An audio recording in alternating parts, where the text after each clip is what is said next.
घने जंगल में दो पेड़ साथ साथ थे। एक पेड़ हरा भरा और आमों से भरा हुआ था और दूसरा पेड़ बहुत कमजोर और उसकी शाखाएं भी सूखी हुई थीं। उस पर कोई फल भी नहीं था। हरा भरा आमों का पेड़ बहुत घमंडी पेड़ था। वो हर समय अपने पड़ोसी सूखे पेड़ का मजाक उड़ाता रहता था। एक दिन लकड़हारा आएगा और तुझे काट कर ले जाएगा।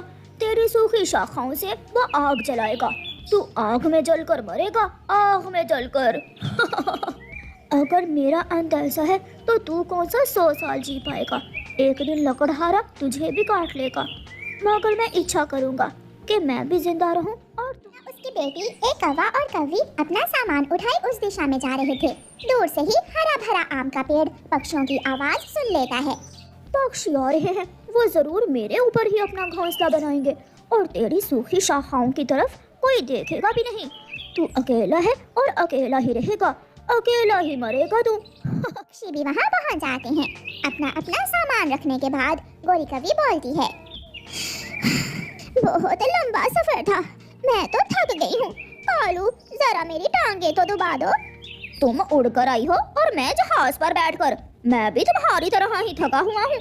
मेरे मीठे फल खाओ, मेरी इस बड़ी डाल पर अपना घोंसला बनाओ, सारी थकान उतर जाएगी। पेड़ भाई, हम इसलिए तो यहाँ आए हैं। वो पेड़ मुझे कह रहा है, तुम्हें नहीं। और सुन लो चिड़िया, अपना सामान उठाओ और थोड़ा आगे चली जाओ। ये पेड़ तो मुझे पसंद आ गया है। इस पेड़ पर अगर गोरी, ये पेड़ सबके साझे है। बाकी सारे पेड़ साझे हैं, मगर ये पेड़ बस हमारा ही है। मम्मा, हम इस साथ वाले पेड़ पर अपना घोंसला बना लेते हैं। ना ना चिड़िया, ये पेड़ तुम्हें क्या देगा, ना फल ना छांव। ये बहुत बेकार काम दिया। ये मेरा दोस्त बहुत घमंडी है। मैं सूख गया पानी ना मिलने के कारण।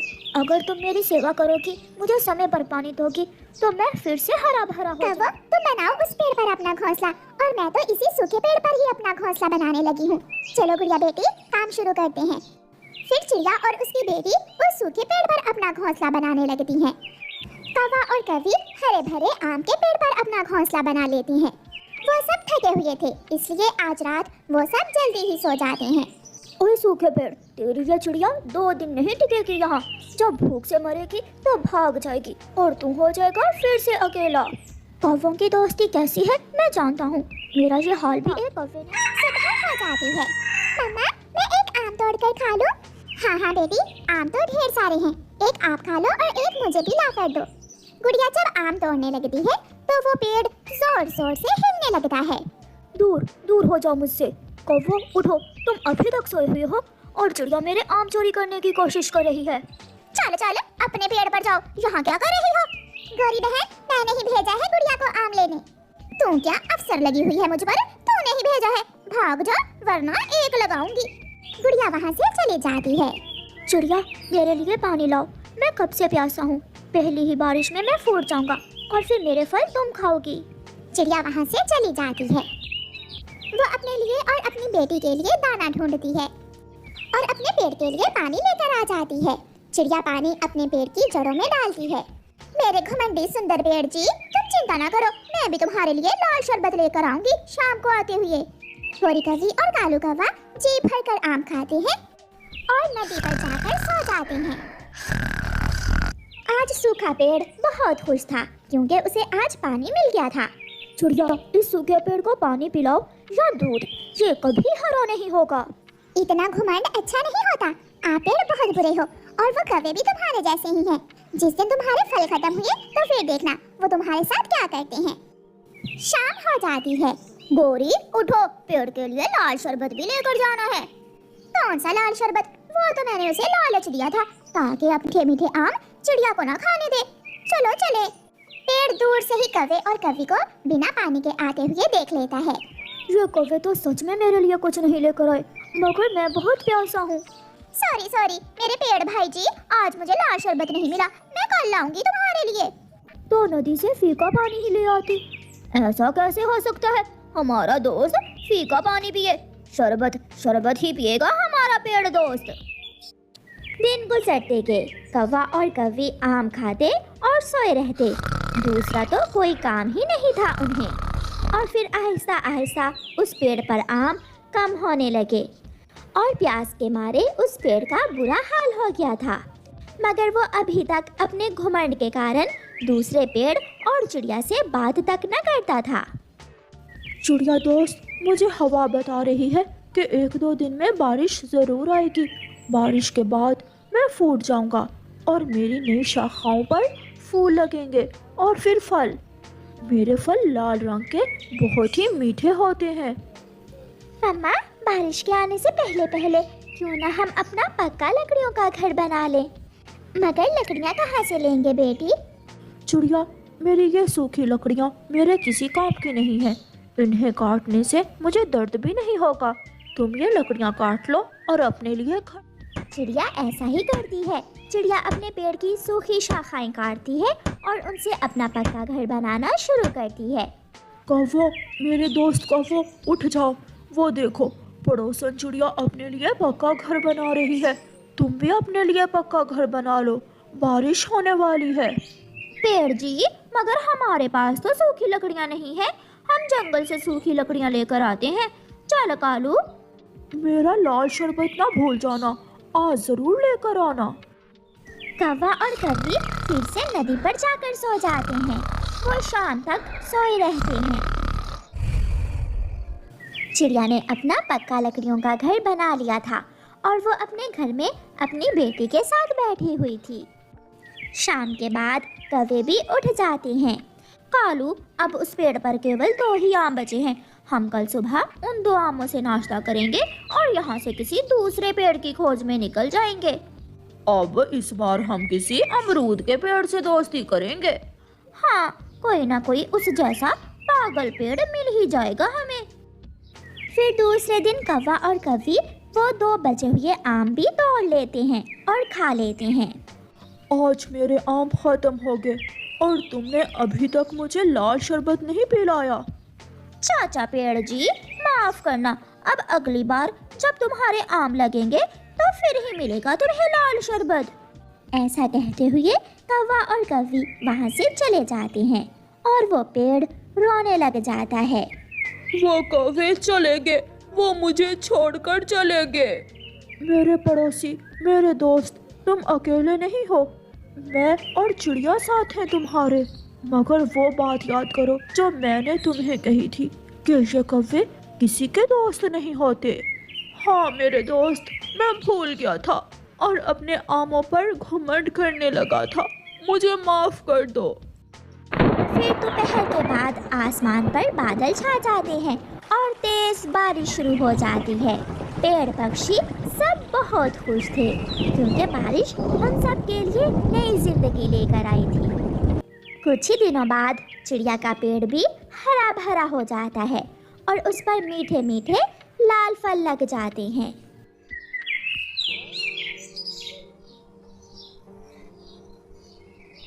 जंगल में हर तरफ सूखे का मौसम चल रहा था। सभी पशु पक्षी दाना पानी के लिए बहुत परेशान थे।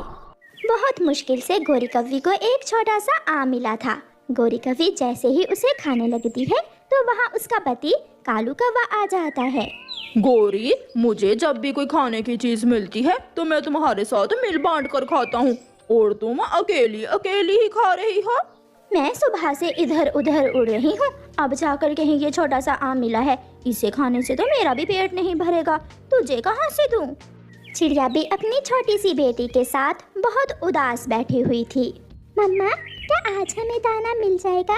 गुड़िया बेटी, तुम चिंता ना करो, मुझे भोजन ना भी मिला तो मैं आपके लिए जरूर ले आऊंगी। सब परेशान थे मगर बुलबुल खुशी खुशी चिड़िया के पास आती है। चिड़िया चिड़िया, मेरी बहन वाले जंगल से संदेश आया है कि उनके जंगल में ढेर सारे फल हैं, दाना है और ठंडे पानी के झरने भी। क्यों ना हम मेरी बहन वाले जंगल में प्रवास कर जाएं? क्या हमें वहाँ घोंसले बनाने के लिए पेड़ मिल जाएंगे? यही बात तो खुशी की है। वहाँ जाकर हमें घोंसले बनाने की भी ज़रूरत नहीं है क्योंकि वहाँ पहले से रहने वाले पक्षियों ने घोंसले बनाए हुए हैं। ये सुनकर चिड़िया भी खुश हो जाती है। मम्मा, क्या हम दूसरे जंगल जा रहे हैं? हाँ बेटी, अब जिंदा रहने के लिए हमें ये जंगल छोड़ना ही होगा। रात हो जाती है। मम्मा चिड़िया अपनी बेटी के साथ लेटी हुई थी। मम्मा, मेरा दिल बहुत उदास है। मैं अपना जंगल छोड़कर दूसरे जंगल नहीं जाना चाहती। मुझे मेरा घर बहुत याद आएगा। बेटी, हम पक्षियों की जिंदगी ऐसी ही होती है। कभी यहाँ तो कभी वहाँ, दुख सुख साथ साथ चलते हैं। मुश्किल समय आता है और गुजर जाता है। उधर हरियाली तोती और मिठू तोता भी बहुत उदास बैठे हुए थे। हरियाली, अगर बरसात हो गई तो हमारे जंगल में बहार आ जाएगी। मेरा ये जंगल छोड़ने को दिल नहीं कर रहा। हम अकेले फैसला कैसे कर सकते हैं मिठू जी, दूसरे पक्षियों को साथ लेकर ही चलना होगा। सुबह हो जाती है। कबूतर, तोता, तोती, चिड़िया, उसकी बेटी, कौवा और कौवी सब बड़े पेड़ के नीचे इकट्ठे हो जाते हैं। प्यारे दोस्तों, कहानी में आगे बढ़ने से पहले जल्दी से इस कहानी को लाइक कर दें और चैनल को सब्सक्राइब करना बिल्कुल मत भूलना। चिड़िया, मिठू बहुत उदास है। मिठू ये जंगल छोड़ना नहीं चाहता।